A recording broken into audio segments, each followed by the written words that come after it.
Video में आप सभी का स्वागत है। आज हम बात करेंगे गुर्जर प्रतिहार वंश की। जो 15 प्रश्न जो पिछली परीक्षाओं में पूछे जा चुके हैं सेकंड ग्रेड, फर्स्ट ग्रेड और रीट में, उनके बारे में, और जो है वो इस वाली सेकंड ग्रेड के एग्ज़ाम जो है उसमें रिपीट हो सकते हैं। पहला प्रश्न है, किस प्रतिहार शासक ने आदिवराह की उपाधि धारण की थी?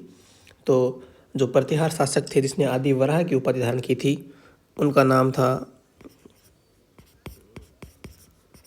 मिहिर भोज। इन्होंने आदिवराह की जो उपाधि है वो धारण की थी। अगला प्रश्न है कि प्रतिहार शासक महेंद्रपाल का गुरु जो है वो कौन था?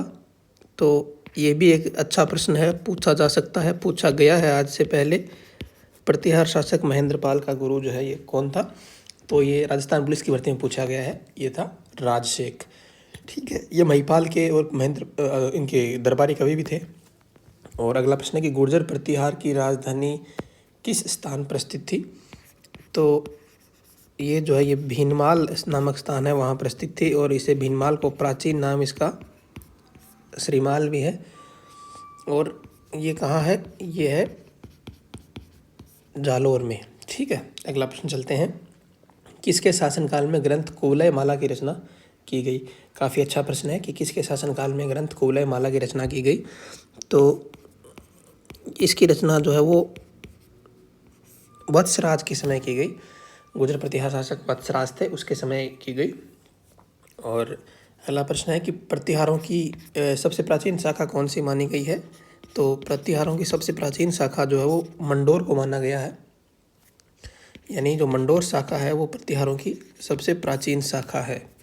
ठीक है, और माफ़ी चाहूँगा।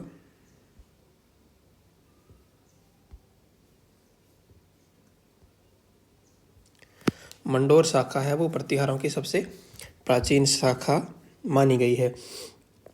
अगला प्रश्न है कि प्रतिहारों से संबंधित मंदिर निर्माण शैली, ये इम्पोर्टेंट है, प्रतिहारों से संबंधित मंदिर निर्माण शैली है महामारू।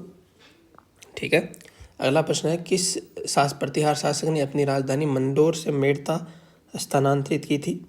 तो ये भी अच्छा प्रश्न है कि किस प्रतिहार शासक ने अपनी राजधानी मंडोर से मेड़ता स्थानांतरित की थी?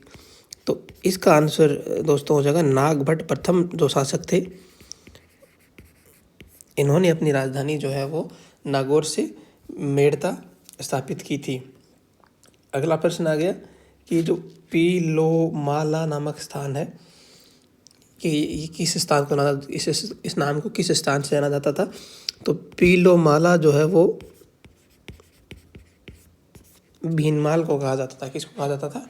भीनमाल को पीलोमाला कहा जाता था। किस विदेशी शासक ने जो है गुर्जर प्रतिहार की सैन्य शक्ति का उल्लेख किया है? तो ये थे अरबी यात्री थे सुलेमान, इन्होंने गुर्जर प्रतिहार की जो सैन्य शक्ति है उसका उल्लेख किया है। अगला प्रश्न है कि प्रतिहार वंश का अंतिम शासक कौन था?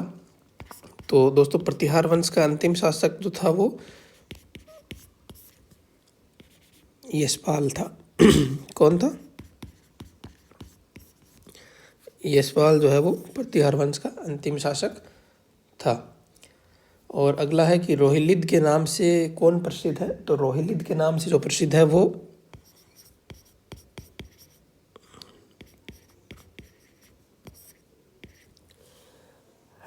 हरीशचंद्र जो है वो रोहिलिद के नाम से प्रसिद्ध है। अगला प्रश्न है कि राजस्थान के प्रतिहार वंश के संस्थापक, ठीक है, हरीशचंद्र की राजधानी कहाँ थी? तो इसका सीधा सा जवाब है हरीशचंद्र की राजधानी थी मंडोर के अंदर। कहाँ थी? मंडोर के अंदर।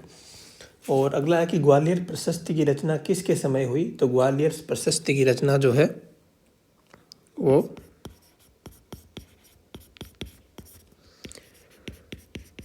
मिहिर भोज या फिर इन्हें जो है वो